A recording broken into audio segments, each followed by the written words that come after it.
Suite et fin de notre série sur la gestion de l'IA basique dans un jeu.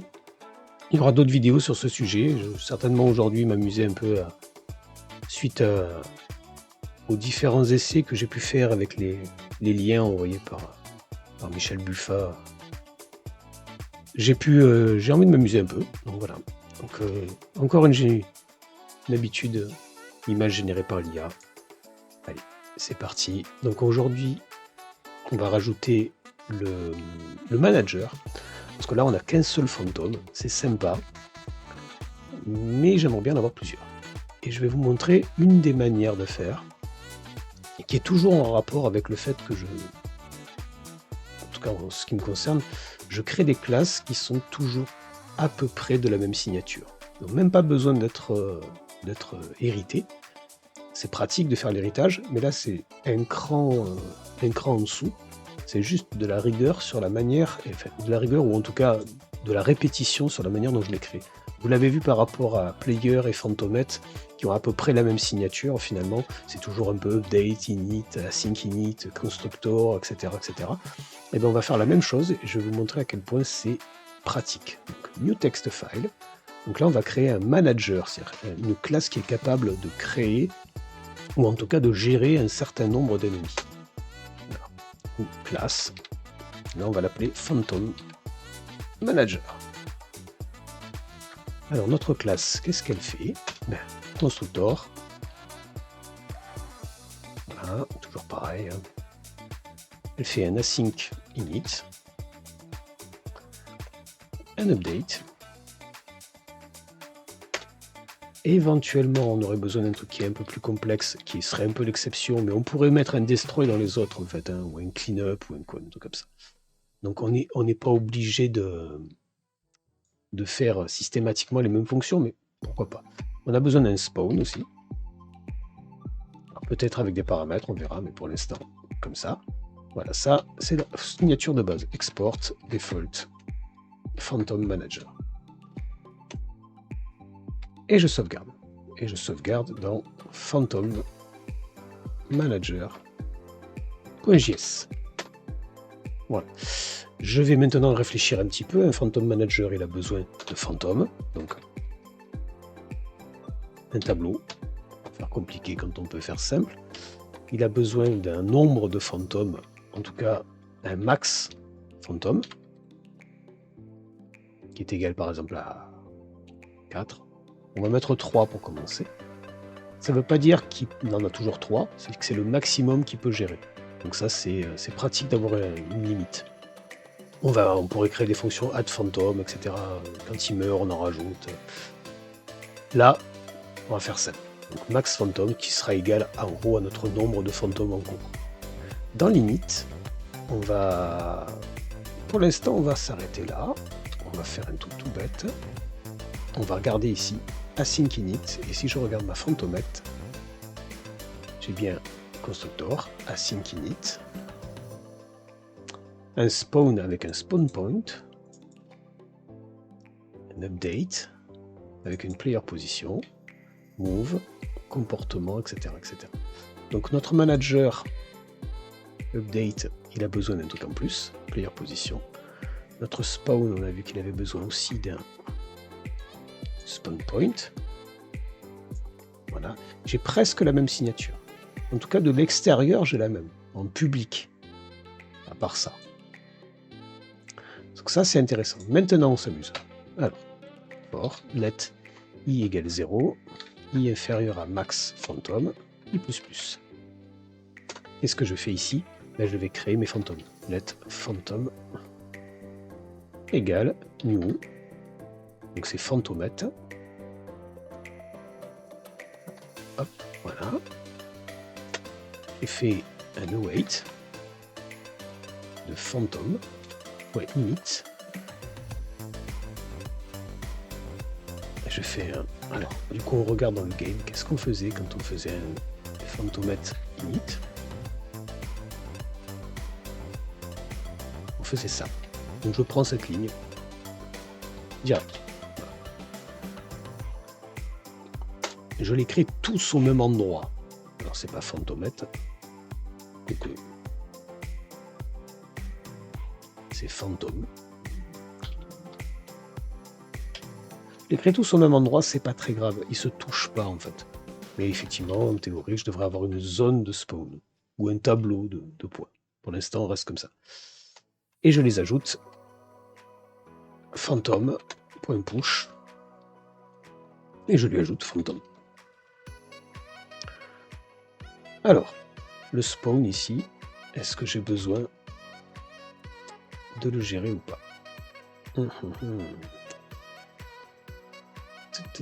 Je réfléchis.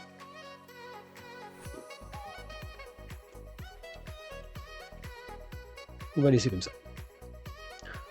Alors, on prend tout ça. Ici, on va pas mettre max fantôme, mais vis.phantom.length. Phantom, c'est pas un new phantomètre, mais un vis.phantom crochet de i. Et je fais ça. Je fais pas le push.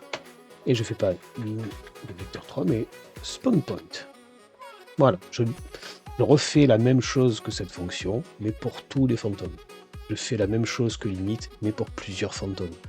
Je fais le spawn, etc. Et du coup, bah, oui, on fait la même chose encore en bas. Pour l'update, je prends mes fantômes et je fais un phantom.update et je me place le player position. Je pourrais faire autrement, je pourrais avoir une variable. Je pourrais même dire, et éventuellement au fantôme, qui est son manager. Il a peut-être besoin d'accéder à certaines de mes variables. C'est un choix. Bah là, on est pas mal. On est pas mal du tout. Donc ça, c'est la première étape. Maintenant, ce qui est intéressant, d'avoir gardé la même signature, c'est que ici, j'ai un import phantomètre. Je vais chercher partout où est-ce que je l'utilise, ce phantomètre. Ici, j'ai un phantomètre. Du coup, je mets phantom manager. CTRL-C et je cherche phantomètre. Alors, j'ai un vis phantomètre égale new phantomètre. Non. Vis phantom manager égale new phantom manager. Ici, c'est pas un vis phantomètre, mais phantom manager pour limite. Ici, j'ai pas un vis phantomètre spawn 3, mais phantom spawn.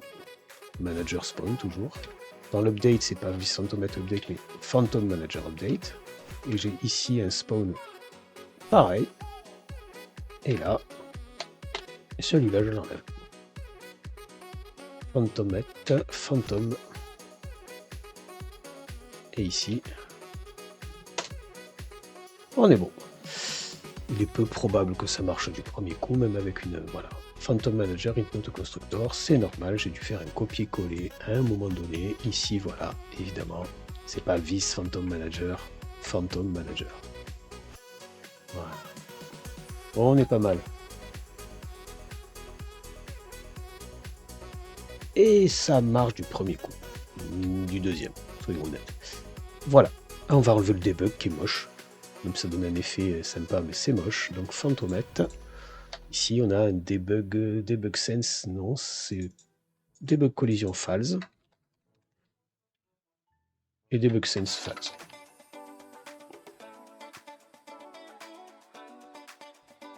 Voilà.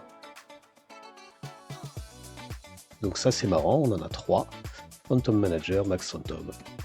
30. Alors on n'a pas eu d'instance, on devrait faire des instances et on devrait créer un seul fantôme et lui passer l'instance de l'objet. On pourrait le faire. Ça commence à être marrant. Donc là, évidemment, si je commence à leur donner envie de me suivre, allez, venez avec moi. Allez, allez, allez, tout le monde vient. Il est temps de leur rajouter la capacité à éviter les obstacles. Notre cher ami Astar va venir nous aider. Alors, j'avais laissé des onglets ici pour pas oublier de vous les montrer.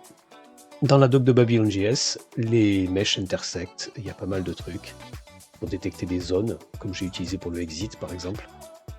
Depuis tout à l'heure, on doit avoir des On doit avoir des trucs dans la console. Je vais essayer de l'afficher. Console. Alors pas celle-là. C'est la console de celui-là, s'il te plaît. Voilà. On a des... Normalement, on doit avoir des traces. Ça va apparaître de temps en temps. Moi, je les ai peut-être enlevées. Donc, normalement, quand on débug les collisions, on met beaucoup de traces. J'ai dû les enlever, j'ai dû enlever les consoles.log, donc n'hésitez pas à les rajouter. Donc, je disais, ici, il y a pas mal d'informations sur les manières dont on peut détecter même un point à l'intérieur. Est-ce qu'on va le faire en mode avancé ou en mode simple? Et là, c'était le fameux dev journée avec les lanternes. Il est pas mal ce projet, mais peut-être un peu trop complexe pour certains d'entre vous. Méfiez-vous. Il y a des notions un peu plus complexes. Je ne suis pas forcément d'accord avec certaines implémentations, même si la personne qui l'a fait maîtrise bien son sujet, quand même, il faut le reconnaître.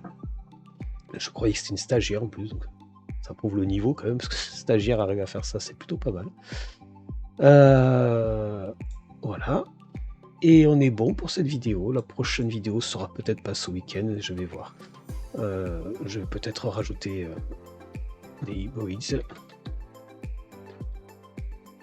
Alors je sais pas si j'ai les hybrides. Voilà, Autonomous Agents. Donc on va peut-être rajouter des trucs un peu comme ça là. Donc Nature of Code, c'est un super site. C'est aussi une super chaîne YouTube qui est vraiment intéressante. Donc on va peut-être rajouter des choses de ce système-là, qui permet d'aller très loin dans le comportement des ennemis. Ouais, là, ici, par exemple, voilà, là, c'est quand même sympa. Alors, il y a juste une histoire d'accélération et d'inertie. C'est très impressionnant à voir. C'est pas si compliqué que ça à coder. Mais c'est assez marrant de savoir comment le gruger. Mais voilà, ce sera pour la prochaine fois. Je vous souhaite une bonne journée, bon week-end. À bientôt.